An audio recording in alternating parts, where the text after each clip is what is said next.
Welcome. I'm E.G. Marshall. Welcome to the sound of suspense, the fear you can hear. For the next 52 minutes, we're going to take you into the world of mystery, into the world of terrifying imagination. The story you are going to hear concerns a question which has been asked since the first men on Earth were born and died. Is there a life after death? Is there a way to return from the grave? And if there is, can we come back in the body of a living creature? Even one that has claws instead of fingernails? Here is one chilling answer. Dr. Singh, you have to tell me. Could my wife have come back as a bird, a sparrow, something like that? Well, your wife was a rather big woman, Mr. Moresby, in a physical sense. How about a snake? A seagull? How about a cat? A great, big, fat cat? A cat?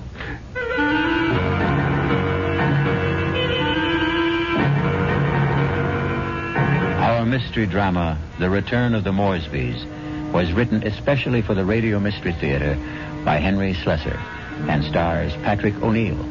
I'll be back shortly with Act One.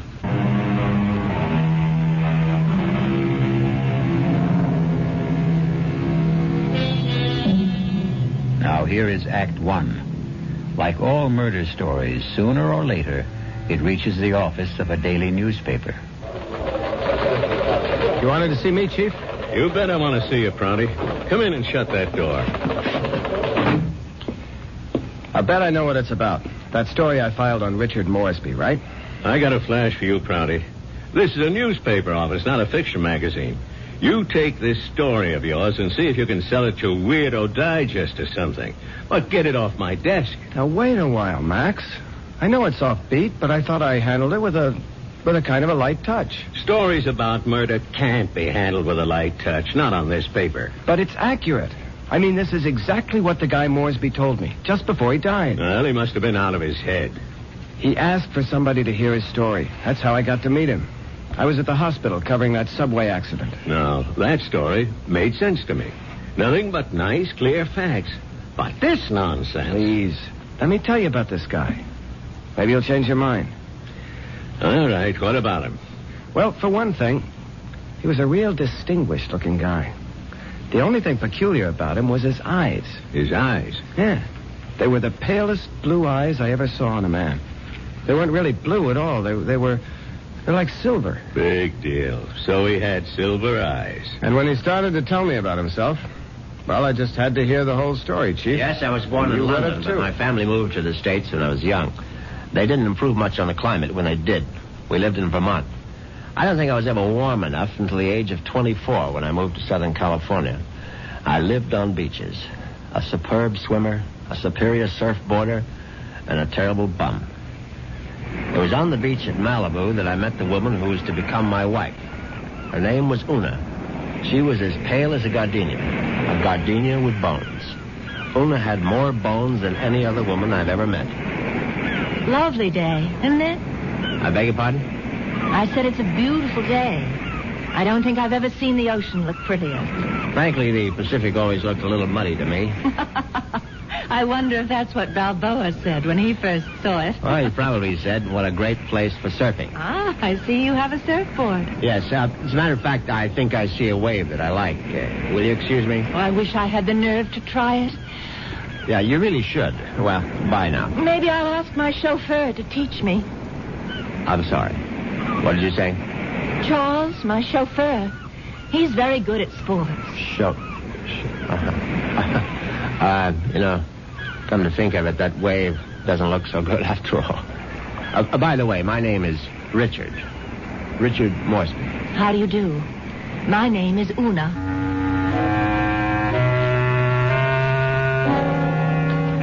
Una Vandermeyer. That was her name. As soon as I realized that she was from the Vandermeyer family, she didn't seem half as bony as she did before. In fact, not only did I become accustomed to Una's appearance, I was even able to tolerate her inane conversation. Can't you just feel the mystery of the stars, Richard?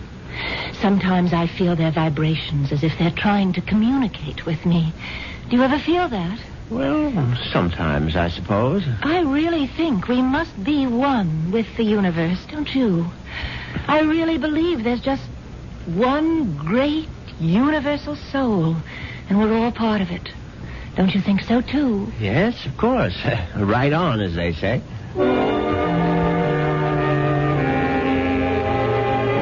You see what I mean? She talked that way all the time, from the first day of our honeymoon. Well, it was a fine honeymoon just the same. It lasted a whole year on the beaches of the Caribbean, on the French Riviera. I got browner and browner. Una got freckles. Finally, we returned to our home in Los Angeles and settled down to a quiet, comfortable marriage.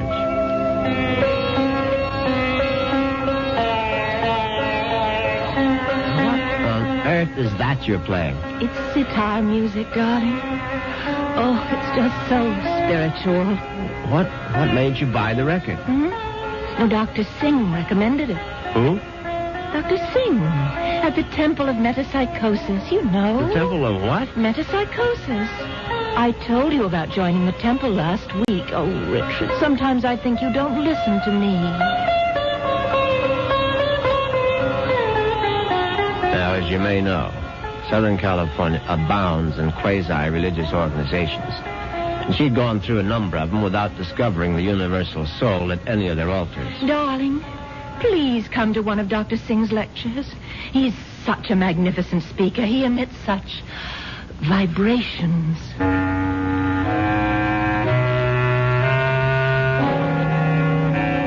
And I went. You see what an obliging husband I was? Actually, it turned out to be more interesting than I thought. The temple itself was unpretentious, and Dr. Singh was an impressive man.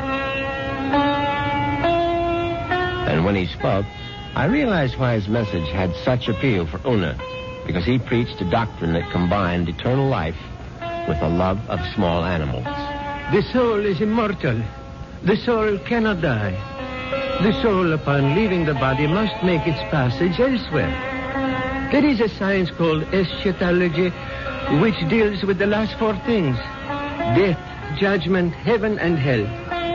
It is the most ancient of all sciences, and from its wisdom has come the inescapable certainty of the transmigration of souls. Yeah, I know it's a bit weird, but stay with it. And where does the soul go? According to the wise men of all generations past, the soul departs from the mouth of the dying. It is consequently a small thing. A bird, a snake, a mouse, a dove, or a hawk, a dog, a cat, an insect. For these small creations of God are empty vessels placed upon earth for only one purpose: to house the departing souls of humanity, so that they need not wander forever in a trackless eternity. Yeah, it's pure rot, of course. But that's what the man said, and Una sat there and believed every single word. Oh, wasn't he marvelous, Richard? Isn't it wonderful that the soul never dies? That we can all come back as little animals? I'm not sure I want to come back as an animal. But you'd still be you, Richard. Oh, don't you see? Well, by the way, what was that envelope you handed Dr. Singh after the meeting? The envelope? Oh, that was my donation, of course. Your donation to the temple? Yes, to support the work of Dr. Singh, to open other temples around the world. Well, how much money was in the envelope? Now, what does it matter, Richard? I'm just curious. $2,000. Una, you go to that temple once a week. Do you always give that kind of donation? Oh, it's all in a very good cause, Richard. Well, in an equally good cause, that of finding out exactly how much of my wife's money was supporting this nonsense, I sneaked a look at Una's checkbook. The answer astonished me. Not only had my wife put more than $30,000 into Dr. Singh's collection plate, she had also donated some $20,000 more to various institutions for the care and feeding of cats, dogs, and birds. It was so kind of you to honor us with a visit, Dr. Singh. I know how terribly busy you are. On the contrary, you are kind to invite me to your lovely home. Oh. Now tell me, Dr. Singh, what determines the kind of animal one becomes when the soul escapes after death? Mrs. Moresby, that is a question which has baffled wise men for countless generations. But isn't it possible to do, well, research? Yes, Mrs. Moresby. I don't doubt that we could find the answer to such great questions if only we had the proper resources. But, unfortunately, that would require money. A great deal more money than the movement has at present. Well, it seems to me you don't do badly.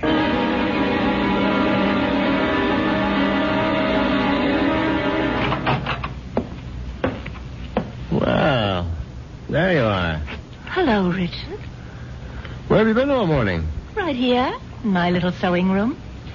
Don't tell me you were sewing. Oh, don't be silly. Actually, I've been composing something. A letter? Oh, something more important than that. Richard, do you realize that I have no last will and testament? Well, why should you? Healthy young chicken like you. I can't call myself young anymore, Richard. You'll always be young to me, darling. Oh, that's very sweet. But just the same, it's only practical to have a will. Would you read it over, Richard, and see if it sounds legal enough? Certainly. Well, let's see now. I, Una Vandermeyer Moresby, a resident of the city of Los Angeles, state of California, residing at 8 Sheridan Drive, being over the age of 21 and of sound and disposing mind and memory. Darling, this is superb. Where on earth did you get the language? Well, to tell you the truth, I copied it out of Daddy's will. The one that left you $10 million? Yes. Well, I don't see how you could go wrong. Let's see now. Not acting under duress, menace, fraud, or undue influence of any person whomsoever... And, good Lord, Una. What is it? What? You're not serious about this. Oh, about making a will? Well, of course I am. I mean, this bequest to the temple of mumbo jumbo. What's wrong with it? Now, listen, darling. I told you how important Dr. Singh's work is, but it requires money to carry it on. Tons of money. So the least I can do is to help the poor man as much as I can. But you're giving him 90% of your entire fortune. You'll still have $1 million if I go first, Richard. Isn't that enough? No, it isn't. I mean, the whole thing is ridiculous. Don't you realize that man is a fraud, a charlatan? What? Oh, for heaven's sake, Una, open your eyes. Don't you realize the simple truth? Your money won't build any temples. It's just going to line the pockets of that turbaned phony. Richard, what a terrible thing to say. Well, you told me you liked Dr. Singh, that you were very impressed by his theory of transmigration. Darling, I was only saying all that to please you. But now I'm telling you that the only thing Dr. Singh is planning to transmigrate is your money into his savings account. And frankly, I'm not going to let him do it. Richard, what are you doing? You're tearing up my will. That's right. How dare you do such a thing? It's my money, and I'll do whatever I please with it. Una, darling, I just want you to have a chance to come to your senses. Oh, there's nothing wrong with my senses. I can see very clearly what the real trouble is. If I didn't leave a will, all my money would go to you, wouldn't it? Well, naturally, I'm your husband. You don't have any other relatives. And that's why you're acting this way. It's just plain and simple greed. Una, listen to me. No, it's all right. It's all right. I'm glad you tore up that will, Richard, because I realize now that I was quite wrong. Do you? Yes. It's a mistake to leave only $9 million of my money to the temple. I'm going to leave all of it to Dr. Singh. When Una actually drafted that incredible document and called our attorney for a Monday morning appointment, I realized that I had to do something very drastic before the weekend was over. I had to kill my poor, misguided wife. I had to make her one with the universe.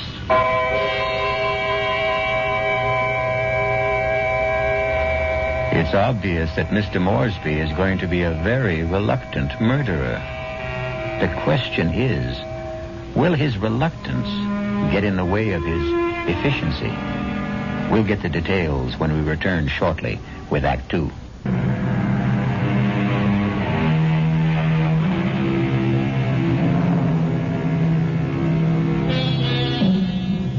let's return to Richard Moresby.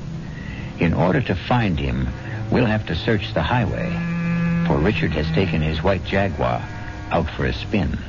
But there he is now. On Saturday morning, I took a little spin in my XKL and did some thinking on the open road. I didn't want to kill poor Una, of course. The whole idea was repellent. But on the other hand, the thought of Dr. Singh spending the fortune that was rightfully mine was even more abhorrent. However, I decided I would make one more stab at a reconciliation. Darling, may I come in? It's your living room, too. It doesn't feel like it. Matter of fact, I've felt like a stranger in this house for the past 2 days. I suppose that's my fault. Well, you haven't been exactly cordial, have you? I've hardly been home, Richard. I spent all day yesterday at the temple and all morning at the pet rest kennels. And how are all the little souls doing? You just won't stop being irreverent, will you? It's been my money all along, hasn't it, Richard? From the very beginning, you were attracted to my money. Well, now, darling, if you thought that, you would never have married me. I didn't want to believe it. I don't want to believe it now. Well, now, how can I prove to you that you're mistaken? Richard, do you really want to prove it? Of course, I'll do anything you say. All right. Now, I know exactly what you can do. You can let me leave my money to Dr. Singh and the temple. The whole 10 million? Yes, because that's the only way I'll know that it's me you love.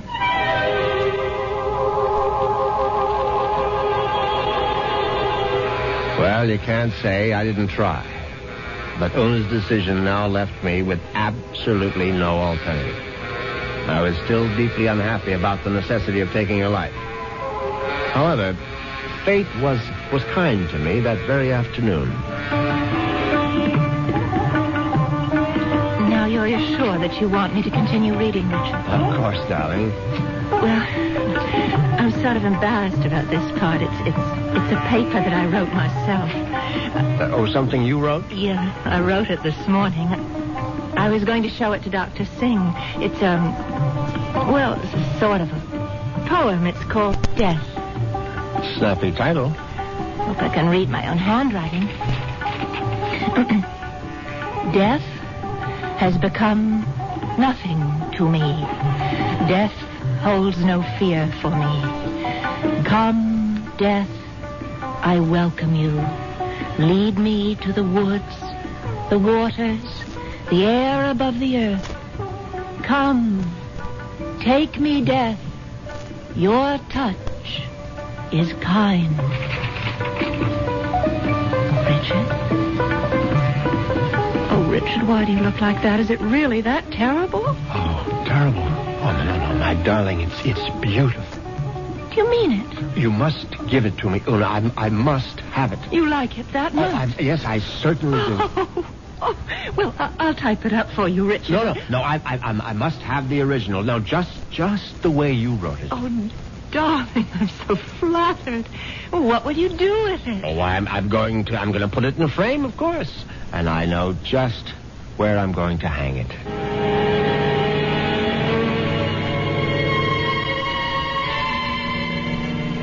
Yes, I could hardly believe my ears. Una had written her own suicide note in her own handwriting. It was truly karma at work. Now there was no question of failure, and no longer any need for delay.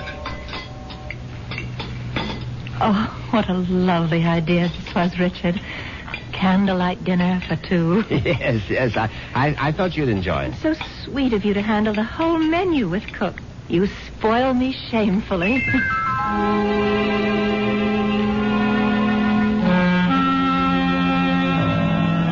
And that night, I spoiled her just a bit more by bringing hot cocoa to her in bed.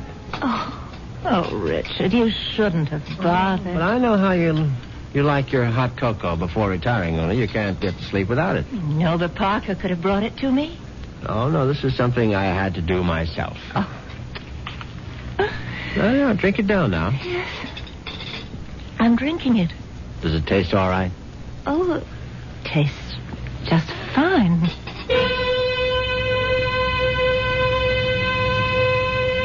Now, that was very good news, because I'd prepared the hot cocoa myself, and I had no idea whether 25 melted sleeping pills would seriously affect the flavor. Finally, Una was all tucked in for the night. I went into my study, picked up the poem she had written for Dr. Singh, and brought it to the bedroom.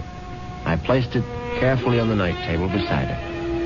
Then I bent over my sleeping darling to see if she was getting along all right. She was very, very quiet. And then a dreadful thing happened. Una opened her eyes. Richard. Oh, Richard. Hush, darling. Now go back to sleep. Richard, I'm sick. No, my love. No, you're only sleepy. Cocoa tasted so strange. I didn't want to upset you, Richard, but I'm sick. No, you'll feel much better in the morning, Una. I promise you. Tomorrow morning, you'll be one with the universe. Richard, that paper. What paper, darling? My poem. My poem for Dr. Singh. What's it doing there? I was just reading it over, darling, that's all. And bottle, my sleeping pills. Oh, it's empty. The bottle is empty. Oh, Richard. What have you done? Nothing, darling, nothing. Now, just go to sleep. Cocoa. You put sleeping pills in it. All of them. Don't try to get up, Una, please. Now, don't. Trying to kill me. You're trying to murder. No, for heaven's sake, Una, now stop saying things like that. Do you want the servants to hear? Help somebody. Help. Now, come on, lie down. Lie down, Una, for heaven's sake. Come on, now, lie down. Lie down. There. That's better. You won't get away with it. You won't get away with it, Richard. I promise you. Anything you say, darling. I'll come back, Richard. You know I'll be back.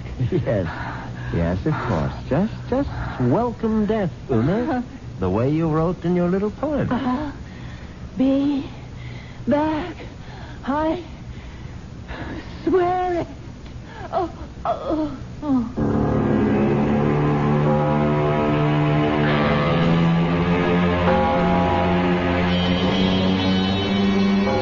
The funeral was held 2 days later. It was a magnificent occasion, of course. I gave Una a farewell that was consistent with her vast fortune. Everything was the best. Coffin, flowers, preacher, everything. Her burial place was one of the choicest bits of real estate at Forest Lawn. The only discordant note was the fact that Dr. Singh insisted on saying a few words at the service. They were familiar words, but frankly, they gave me a slight bit of a chill. The body of Una Moresby is dead, but her soul lives on. The soul cannot die. The soul is immortal.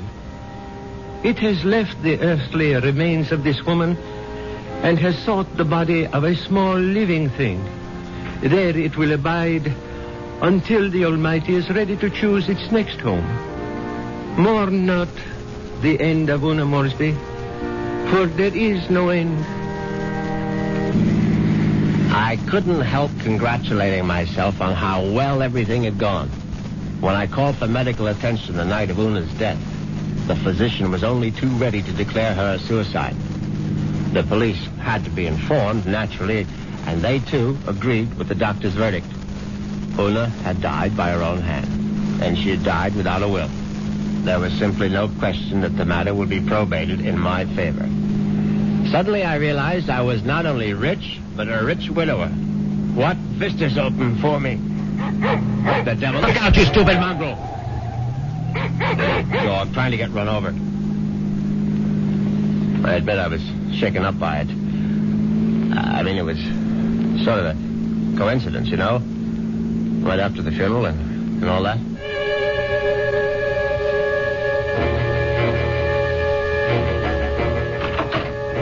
very glad to be home again. You can be sure. Excuse me, Mr. Moresby. Yes, Parker? Cook is worried about the raccoon, sir. The what? There's been a raccoon at the kitchen door all morning, and Cook is badly alarmed, I'm afraid. I've tried to scare it away, but it keeps returning. A raccoon, for heaven's sake? Why don't you just shoot it and make a coat out of it? I was wondering if you wished me to call the game warden, sir. Oh, please, Parker, do whatever you please about it. I'm going to take a nap. Yes, sir. Very good, sir.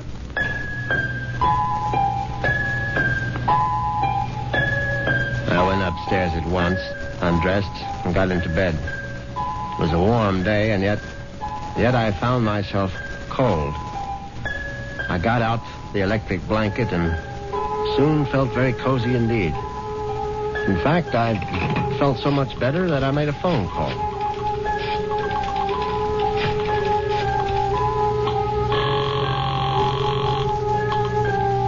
Hello. May I speak to Rachel? Thank you very much.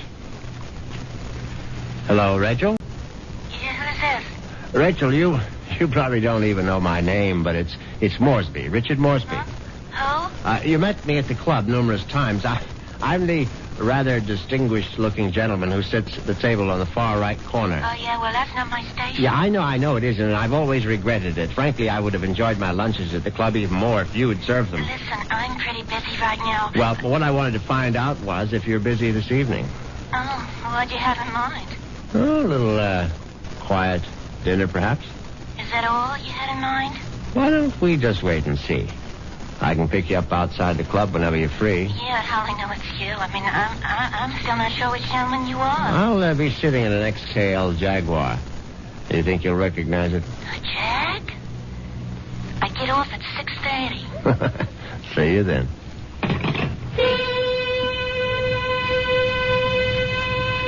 Yes, I was feeling very good now. Very good indeed. I would have drifted off into a pleasant sleep except for one thing. For a moment I thought a bomb had gone off in the room. Then I realized it was nothing more than a bird. A foolish sparrow had dived in headfirst into the plate glass window of the bedroom and now lay stunned on the carpet.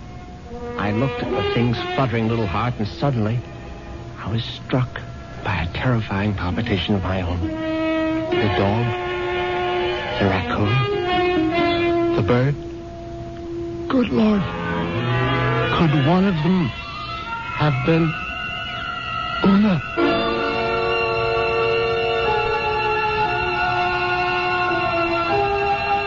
Has Una Moresby returned from the grave? Nonsense. Such things don't really happen.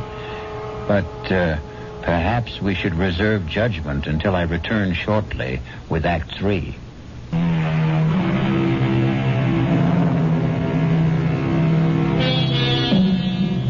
Now let's see if common sense has returned to our hero. He's doing a sensible thing right now. He's taking a good, refreshing shower.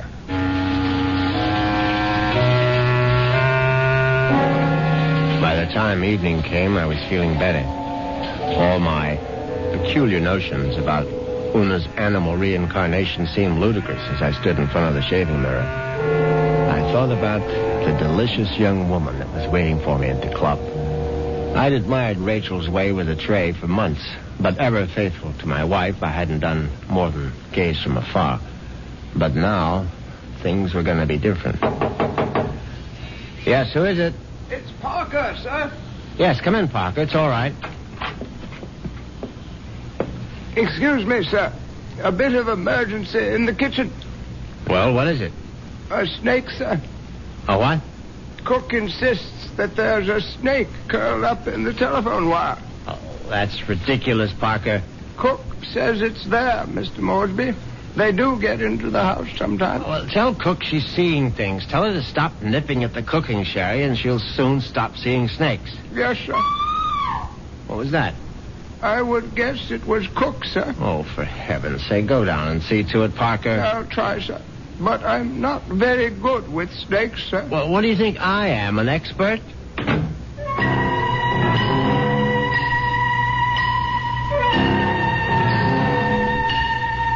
But that wasn't the end of it. 10 minutes later, Parker was back upstairs saying that the snake had left the kitchen and run into the living room. No, I suppose snakes don't run, they slither. It slithered into the living room and was now embracing still another telephone wire, obviously mistaking it for a long-lost love. But then, another unsettling thought came into my mind. What if the snake... No, that was ridiculous. Hello? Hi. Is this Mr. Moresby? Yes, who's this? Rachel, from the club. Oh, yes, Rachel, what is it? Listen, could you make it 6 instead of 6:30? I'll try to sneak out a little early. Yes, fine, I'll be there as soon as I can. In the Jaguar, right? Yes, in the Jaguar. Listen, the reason I want to leave earlier is because my husband always picks me up at 6:30. What was that?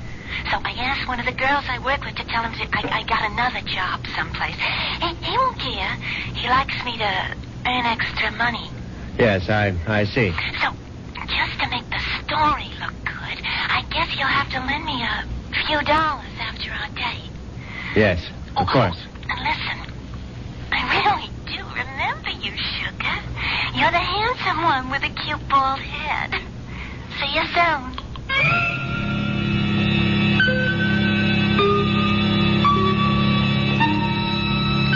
As it happens, I have a very full head of hair.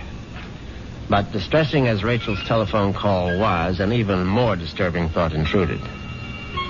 The snake was in the telephone wire. What if the snake had been trying to listen in on the extension phone? I knew the idea was absurd, but I couldn't help a superstitious shiver of dread. In fact, I was so troubled that I decided to forego my date with Rachel, the waitress. It wouldn't matter anyway. She'd be angry at some man at the club with a cute, bald head. The next day, I did the only thing that really relaxed me. I went to the beach. It proved to be an excellent idea. I stretched out on the golden sand and let the sun warm me. I listened to the waves beating against the shore. I listened to the haunting cries of seagulls circling overhead. Suddenly I was aware that the gulls which had been hovering over the water were now hovering over me. Now, instead of their cries being sad and plaintive, now they seemed menacing. I stood up hastily, but the gulls seemed to be increasing in number. I saw their sharp, pointed beaks, their raking claws. They were predators, of course. How many times had I seen them swoop into a dive and snatch up some poor fish out of the sea? And there was one seagull in particular. Its beady eyes seemed to be staring at me. No, it was my imagination, of course. I wasn't a fish. I was a man, but just the same, I found myself running down the beach. Running for dear life. And that's when I knew it was time to see a doctor.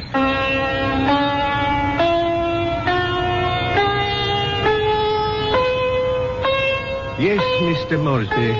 I'm very pleased that you honored the temple with your presence. I'm grateful that you're willing to see me, Dr. Singh. I realize that, well, you've had a disappointment. A disappointment?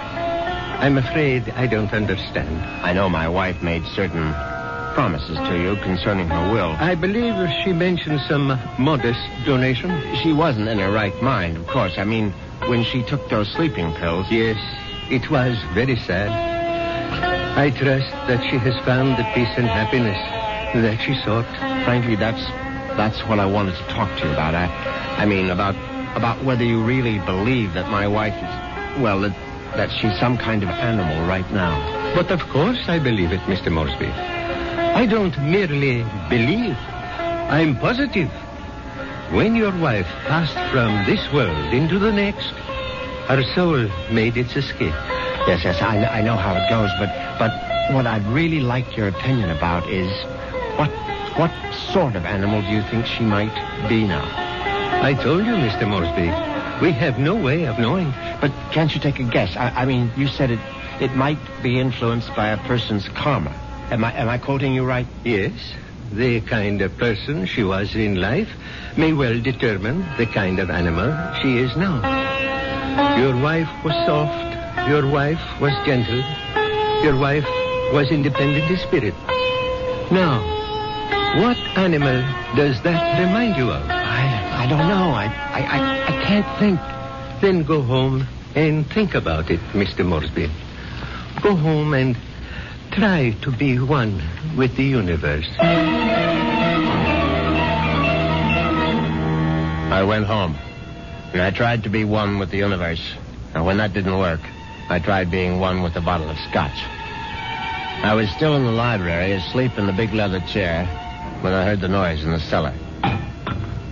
I simply had to investigate. I looked into the cellar and found that one bare bulb wasn't enough for a thorough search. I found a flashlight and went down the cellar steps. At first there was nothing I could see. But then, there's an empty oil can. Swiftly, my flashlight picked out the culprit. At first, I thought it would turn out to be a mouse, but instead, it was a large, white cat. I don't like cats. I never have. Skulking, cynical creatures. When the beam of my flashlight hit it, the cat froze. I saw it was an alley cat. Its fur shaggy, its eyes baleful in the light. It was fat, and yet it was bony, too. I said scat, but it didn't scat. Instead, it started to walk toward me. And I knew for certain what Dr. Singh had meant. I knew for certain I was looking at the reincarnation of my wife. As soon as that hideous apparition howled at me, I made a cowardly dash for the cellar door. Once I was on the other side, I remembered the hunting rifle that Una had given me for Christmas. It stood unused in an upstairs closet. I found it. I loaded it and brought it back to the cellar.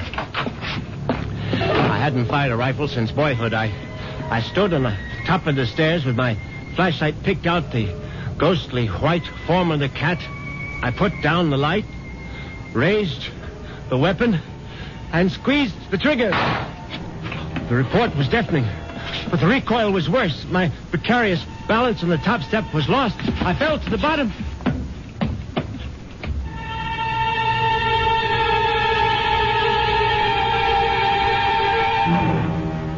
I tried to get up again, but the pain in my right leg was agonizing. I found out later that it was broken. But the cat was still alive. And it was regarding me at eye level now. Its fur matted with plaster dust.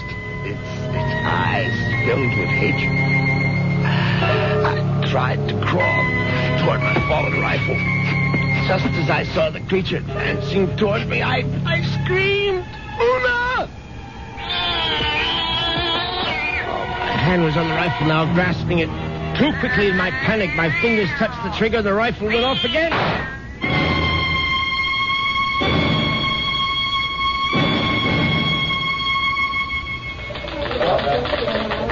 Well, that's how Moresby ended up in the hospital, Chief, with a broken leg and a bullet in his hip.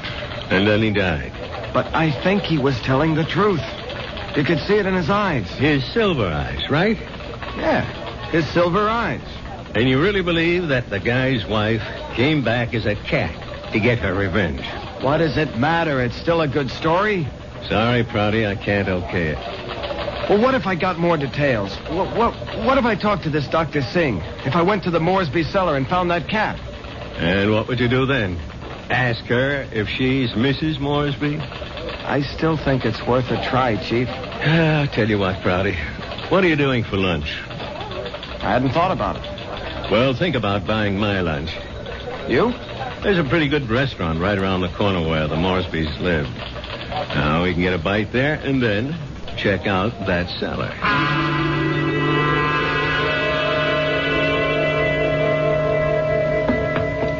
So, this is where it happened, huh? Moresby fell from these steps when he fired that rifle. Hey, you can still see the plaster dust where the bullet hit. Yeah, I see it. But I don't see any white cat. It might be hiding someplace. Or it might be a figment of his imagination. Maybe so. Hold it. Did you hear something? No. Listen.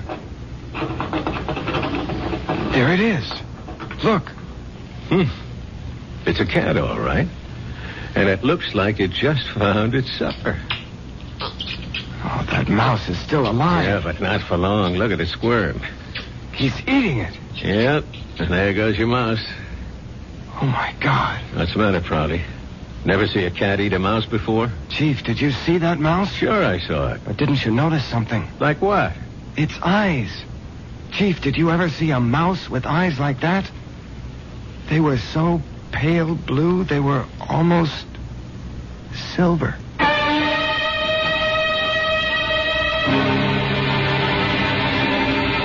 And so the cat and mouse game comes to an end. But according to Dr. Singh, there is no end. Perhaps Richard Moresby will have his turn next in another afterlife. I'll be back in a few moments.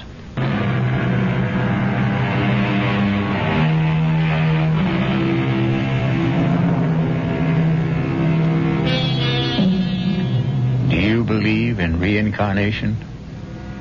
Do you believe the dead return?